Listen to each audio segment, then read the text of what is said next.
We are going to be going over direct air capture of CO2 and showing how it works, why it could help, and the impacts it can have in its future.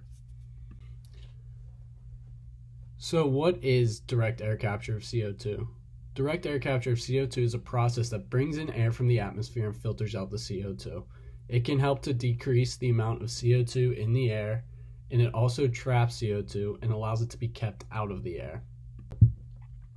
What is the purpose of removing the CO2 from the air? Well, global CO2 emissions are reaching an all-time high at 35 billion tons per year. And the effects of these CO2 emissions, which we will be going on further in this video, are ozone depletion, ocean acidification, and global warming. We feel that minimizing or preventing CO2 emissions is likely insufficient in the long term, and this can be seen in this graph on the right. You can see when the entire world shut down for a few months, the little dip in CO2 emissions was when everyone was in lockdown.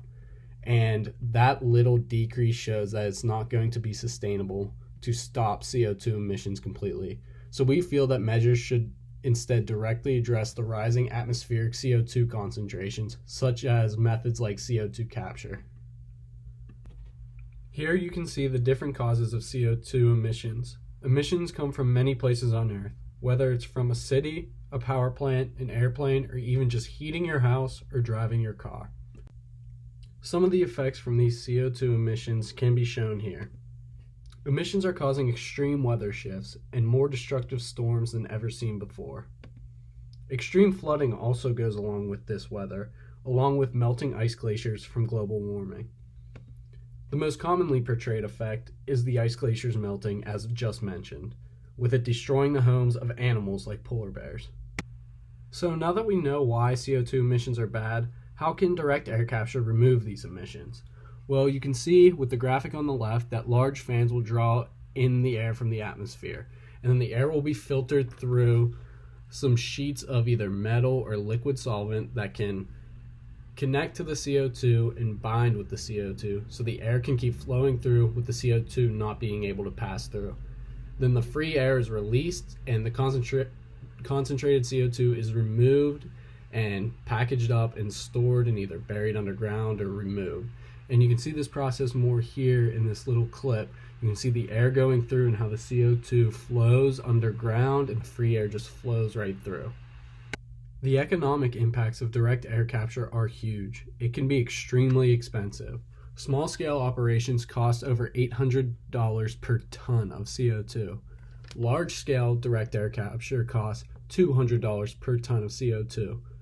In comparison to reforestation, this costs around $50 per ton of CO2, so reforestation is definitely cheaper, but obviously takes a lot more time. 200 trillion tons of CO2 are in the atmosphere, and 35 billion tons of CO2 emissions are released annually, so there's nearly unlimited potential for growth in this market. The cultural impacts of direct air capture is that it can save cultures. The effects of global warming and climate change, as mentioned before, as the extreme weather events or flooding, can destroy cities, countries, and the entire world eventually. So removing CO2 from the air through direct air capture can help to prevent this from happening anytime soon. There are also some social impacts to direct air capture. There are current measures to combat global warming that impact specific groups of people differently, like raising transportation fares can impact poor households, and also restrictions on hunting can impact indigenous people who rely on hunting year-round. Implementing direct air capture in high-risk areas can limit the need for these restrictions.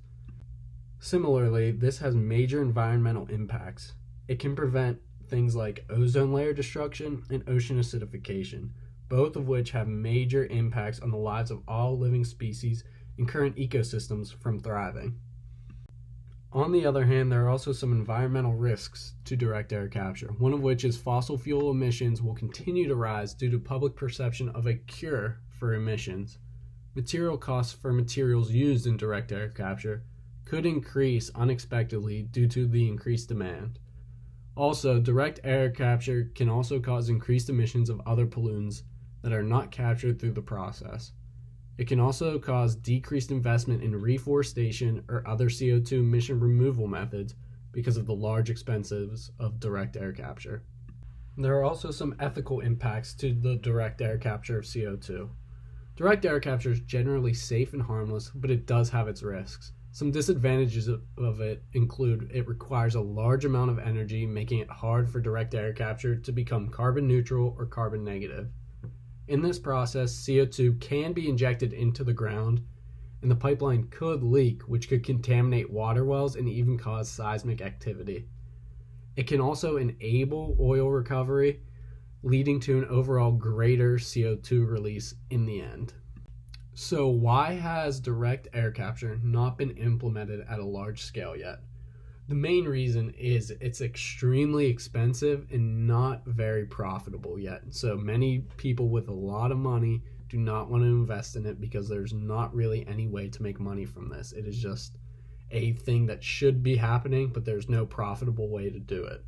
Also, the risks mentioned before are making it hard to start up a big plant to run direct air capture.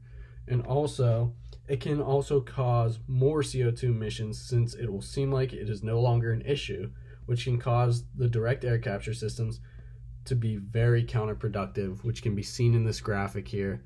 When the air goes through and the carbon dioxide goes right back to where it came from before and ends up right in the air again. In conclusion, direct air capture is gaining traction to becoming a way to remove CO2 emissions from the air. Only the future can tell how beneficial it can be, but it has the potential to be a world-changing process to save the Earth's environment.